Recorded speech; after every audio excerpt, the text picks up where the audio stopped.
सो day 1 हमारा travel में पोखरा की मार्केट और क्लब्स को एंजॉय करते हुए बीता। चलो अब नेपाल के दूसरे दिन की शुरुआत करते हैं सो के उठने से। फटाफट से फ्रेश होकर मैंने अपना गिम्बल उठाया और चल दिए फेवा लेक की ओर, जो कि हमारे रिजॉर्ट के बगल में ही था। फिर क्या, कुछ देर के इंतजार के बाद नेचर के नज़ारे कुछ ऐसे थे।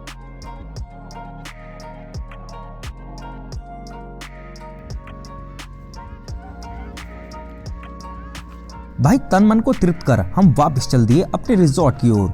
जल्दी से नहाए धोए और ब्रेकफास्ट कमाल का था। सच में सिर्फ देखने में ही नहीं, स्वाद भी था। बढ़िया सा नाश्ता कर हम सभी दोस्त सारी जरूरत का सामान लेकर निकल गए आज की 4 डेस्टिनेशंस को एक्सप्लोर करने। तो करीब 9:30 बजे हमारी टैक्सी ने हमें पिक कर 10 से 15 मिनट में ही पहुँचा दिया, जहाँ से हम अपनी बोट राइड से फेवा लेक को घूमने वाले थे। जल्दी से हम सभी अपनी छोटी सी प्यारी सी नाव में सवार होकर चल पड़े।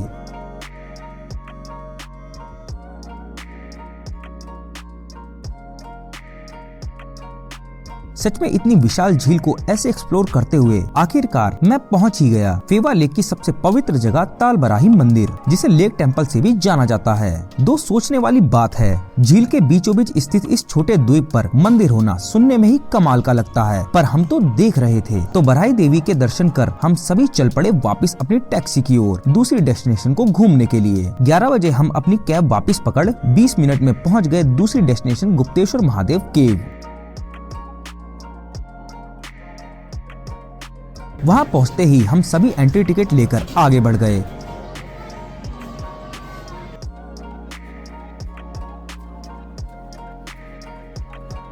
और भाई देखते ही देखते हम सबकी धड़कन बढ़ने लगी, क्योंकि जैसे जैसे हम नीचे जा रहे थे वैसे वैसे घुप अंधेरा और एक अलग ही वाइब महसूस होने लगी। भाई ऐसी जगह आके ही पता चलता है कि हमारे भगवान, हमारे ऋषि मुनि किस लेवल पर जाकर साधना करते होंगे।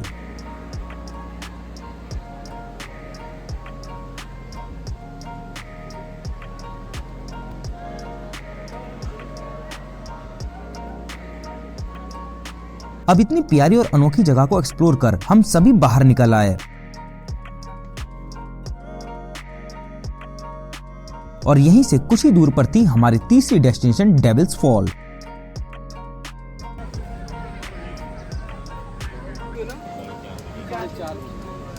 दरअसल ये एक तरह का झरना है जो कि माना जाता है कि पाताल लोक तक जाता है, क्योंकि इसका तल दिखाई नहीं देता। डेविल्स फॉल भी देख हमने भगवान बुद्ध जी के दर्शन भी कर लिए और निकल गए अपनी चौथी डेस्टिनेशन की ओर, जिसके लिए हम फिर अपनी कैब पर लौट चल दिए। दोपहर के 1 बज गए थे, तो सोचा थोड़ा पोखरा नेपाल का स्ट्रीट फूड भी टेस्ट कर लिया जाए। स्ट्रीट फूड खा के हम चल दिए विद्यांशी मंदिर।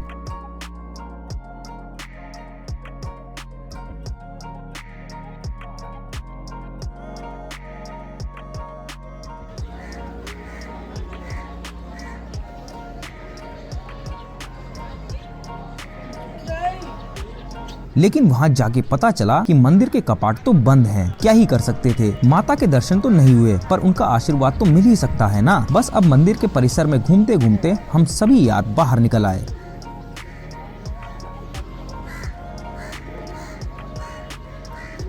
और निकल पड़े अपनी आखिरी डेस्टिनेशन महादेव हिल्स के लिए, जिसे बेस्ट जगह माना जाता है सनसेट के लिए। और हमें ये जाते ही पता चल गया था भाई असली नज़ारे तो यहाँ हैं, भोलेनाथ और हिमालयन रेंज एक साथ। भाई क्या ही बोलूं, जो भी था कमाल का था।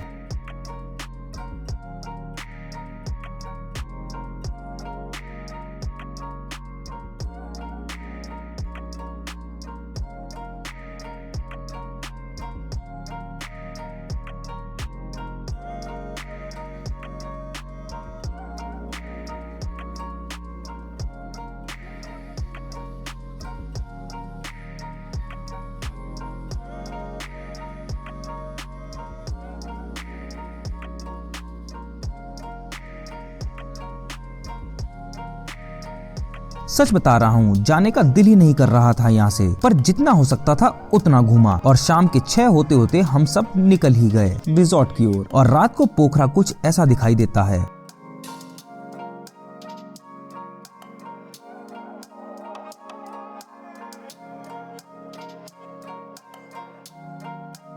पोखरा के रात के नज़ारों के मजे लेते हुए हम शाम 7 बजे अपने रिजॉर्ट पहुंच ही गए।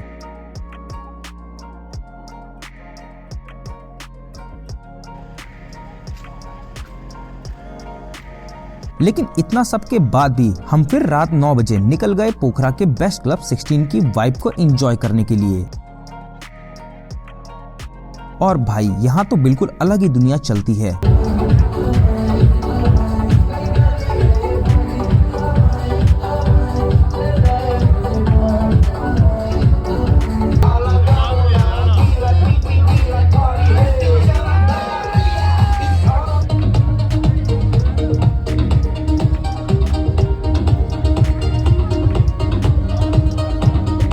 फुल एंजॉय कर रात के 1-1:30 बजे हम यहाँ से निकल अपने रूम पर पहुँच कर मस्त सो गए। आज हमने इतना कुछ इसलिए ही किया क्योंकि 29 दिसंबर का ये दिन हमारा पोखरा में आखिरी दिन था और मेरा कल वाला दिन भी बहुत क्रेजी होगा। So stay tuned.